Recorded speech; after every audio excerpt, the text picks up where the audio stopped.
साईराम मु श्री सजीव कुमार दास पड़सा सत्यसाई भजन मंडल आवाहक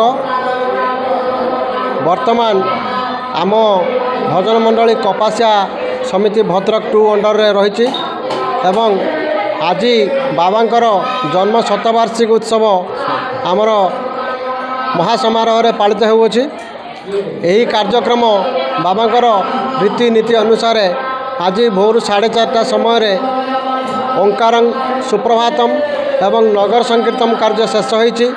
तापरे षोडशोपचार पूजा यज्ञ अनुष्ठान एवं नारायण सेवा कार्य मध्य आमर हो जाइछि।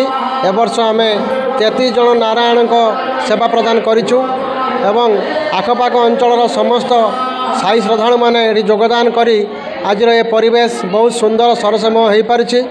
निरूपमा बेज आज कार्यक्रम आज हूँ बाबांकर 100तम जन्मदिवस से जन्मदिवस उपलक्षे आम पड़ोसा सत्यसाई संगठन प्रथम सकाळु प्रथम ओंकार सुप्रभातम नगर संकीर्तन बहुत संख्यार लेडीज जोग देते एवं नगर संकीर्तन आमर छयाल सिंह शिव मंदिर जाकि छयाल सिंह गाँव परिदर्शन करके आम फेरिलु।